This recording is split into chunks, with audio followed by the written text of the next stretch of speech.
नमस्कार दोस्तों, आशा करता हूँ कि आप सब अच्छे होंगे। Welcome to the channel. दोस्तों, आज हम बात करेंगे गॉल ब्लैडर के बारे में, जिसे हम कोलिस्थेसिस भी कहते हैं और पित्त की थैली में पथरी हो जाना भी कहते हैं। तो सबसे पहले हम समझेंगे कि गॉल ब्लैडर होता क्या है और कहाँ होता है। तो गॉल ब्लैडर जो है ये बिना फूला हुआ बलून के आकार का होता है। यह लिवर के जस्ट नीचे रहता है और पैनक्रियास के जस्ट ऊपर और ड्यूडेनम के थोड़ा सा ऊपर और थोड़ा सा बगल में रहता है। यह स्टोरेज ऑर्गन है जिसमें बाइल जमा होता है। यह ऑर्गन जब हम ज़्यादा खाना खा लेते हैं, ज़्यादा जब एक्सेसिव फूड इनटेक कर लेते हैं, तो यह पैसेज सिस्टिक डक्ट के थ्रू, ये कॉमन बाइल डक्ट के थ्रू यह हमारे आंतों में जाता है। और जब बात करें हम इसमें स्टोन का फॉर्मेशन का, तो दोस्तों सबसे पहले हम इसको कॉज जानेंगे, इसके साइन एंड सिम्टम जानेंगे और इसको क्योर करने के लिए होम्योपैथिक मेडिसिन जानेंगे कि हम कौन सी होम्योपैथिक मेडिसिन ले सकते हैं। तो सबसे पहले बात करें हम कॉज की कि हमें गॉल ब्लैडर स्टोन क्यों होता है, इसका कॉज क्या है। तो ये गॉल ब्लैडर स्टोन जो होता है मेनली दो चीज़ों के कारण होता है, वो है कोलेस्ट्रॉल और बिलीरुबिन के कारण। अगर ये आपके गॉल ब्लैडर में यह दोनों चीज़ का फॉर्मेशन हो रहा है तो ये आपका कारण होता है कि स्टोन का फॉर्मेशन होता है। अगर आपके बॉडी में आप ज़्यादा कोलेस्ट्रॉल इनटेक कर रहे हो, आप ज़्यादा तेल इनटेक कर रहे हो या तेली वाला फूड खा रहे हो जिसमें बहुत ज़्यादा तेल है, फिर आप ज़्यादा मिर्च मसाले वाला खाना खा रहे हो, आप नॉनवेज खा रहे हो, तो उसके कारण आपके बॉडी में कोलेस्ट्रॉल का लेवल बढ़ता है। तो यह कॉजेज़ होता है कि आपको गॉल ब्लैडर में स्टोन होगा। फिर अगर आप बात करें आपको डायबिटीज़ है तो यह भी एक कारण है कि आपको गॉल ब्लैडर में स्टोन होगा। आप ज़्यादा मोटे हैं, आप ओबीज़ हैं, तो वो भी एक फैक्टर होता है। फिर बात करें हम इसमें, अगर आपको मलेरिया है, आपको बार बार मलेरिया का सिम्टम्स आ रहे हैं, आपको मलेरिया हो रहा है, तो वो भी एक कारण होता है कि ये आपको गॉल ब्लैडर स्टोन होने के। बात करें हम इसके साइन एंड सिम्टम्स के, तो इसमें मैक्सिमम लोगों में 80% लोगों में ये सिम्टम लेस होता है। उनको कईयों को सिम्टम्स इसमें नहीं आते हैं, पर अगर जैसे जो बचे 20% है उनको जब गॉल ब्लैडर का अटैक आता है तब उनको वो सिम्टम्स आते हैं। फिर वो जाके सोनोग्राफी कराते हैं तो उनको फाइंड होता है कि उनको गॉल ब्लैडर में स्टोन है।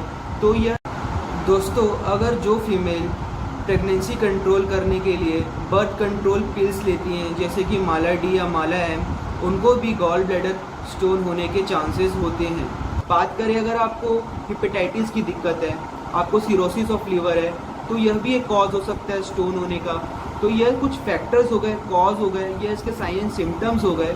तो बात करें हम इसको क्योर करने के लिए होम्योपैथिक मेडिसिन, हमने ये तो समझ लिया कि गॉल ब्लैडर क्या होता है, इसका लोकेशन क्या होता है और इसको ये क्यों होता है, इसका कारण हम समझ गए। तो अब बात करें इसको क्योर करने के लिए होम्योपैथिक मेडिसिन, तो इसके लिए सबसे अच्छी होम्योपैथिक मेडिसिन है बर्बरीज वल्गरिस क्यू। यह मदर टिंचर है, आप यह मेडिसिन ले सकते हैं। तो यह पहली मेडिसिन है बर्बरीज वल्गरिस क्यू। यह हर टाइप के स्टोन के लिए बहुत अच्छी मेडिसिन है, आपके स्टोन को ब्रेक करने के लिए यह बहुत अच्छी मेडिसिन है। बात करें हम अगली मेडिसिन के लिए, तो वो है चिलीडोनियम। चिलीडोनियम भी अच्छी मेडिसिन है, यह भी मदर टिंचर है, आप इसको भी ले सकते हैं। तो यह दूसरी मेडिसिन हो गई। और तीसरी मेडिसिन है कार्डस मेरिनस, यह भी मदर टिंचर फॉर्म में आप लीजिए। तीनों मेडिसिन को आप 30 ml 30 ml 30 ml करके तीनों को आप ले लीजिए और एक 100 ml का आप बॉटल ला लीजिए और तीनों को आप मिक्स कर दीजिए। आप तीनों को 30 ml और 30 ml करके आप मिक्स करिए और तीनों को फिर आप शेक कर लीजिए। फिर उसके बाद यह एक आपका कॉम्बिनेशन बन जाएगा मेडिसिन का गॉल ब्लैडर स्टोन का, आप उसमें स्टिकर लगा दीजिएगा। तो इस मेडिसिन को आपको दिन में 20 बूंद आपको दिन में 3 से 4 बार आपको लेना है। आधे कप कुनकुने पानी में आप इसको लीजिए, कम से कम आप इसको 3 से 4 महीना आप इसको आगे कंटिन्यू कीजिए, आपको ज़रूरी असर दिखेगा। बात करें हम इसमें आगे बढ़ें, अगर आपको कोलेस्ट्रॉल बढ़ रहा है तो आप उसको कंट्रोल करने के लिए साथ में आप कोलेस्ट्रोनियम 3x भी ले सकते हैं, यह भी एक होम्योपैथिक मेडिसिन है। तो आप ये टैबलेट फॉर्म में रहेगा कोलेस्ट्रोनियम 3x, आप यह मेडिसिन ले सकते हैं। और बात करें हम फिर उसके आगे बढ़ें तो आप इसमें डाइल्यूशन में आप लाइकोपोडियम 200 भी ले सकते हैं, यही बहुत अच्छी और इफेक्टिव मेडिसिन है। अगर आपको पेन हो रहा है, अगर आपके ब्लैडर में बहुत ज़्यादा पेन हो रहा है, आपको बहुत सीवियर टाइप का पेन हो रहा है, तो उसमें लाइकोपोडियम आपको ज़रूर हेल्प करेगा उस पेन से निजात पाने के लिए। तो यह हो गया आपका लाइकोपोडियम 200। उसके बाद अब अगली मेडिसिन जाएँ तो आप चाइना मेडिसिन ले सकते हैं, सिंकोना ऑफिसनेलिस, इसको भी आप 200 पावर में लीजिए। आप इसको भी दिन में 3 बार आप इसको नियमित रूप से यूज़ कीजिए। 2-2 बूंद आप सुबह टंग में आप डायरेक्ट टपका लीजिएगा। फिर यह लाइकोपोडियम 200 और चाइना, आप यह दोनों को दिन में 3 बार 2-2 बूंद आप ऐसा करके आप अपने टंग में डायरेक्ट ले लीजिएगा। यह भी बहुत अच्छी और इफ़ेक्टिव मेडिसिन है आपके गॉल ब्लैडर के स्टोन पे ऐड करने के लिए। तो दोस्तों, यह रहा गॉल ब्लैडर के बारे में, यह कुछ मेडिसिन रही।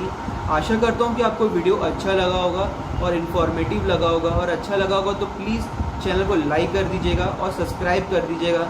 धन्यवाद।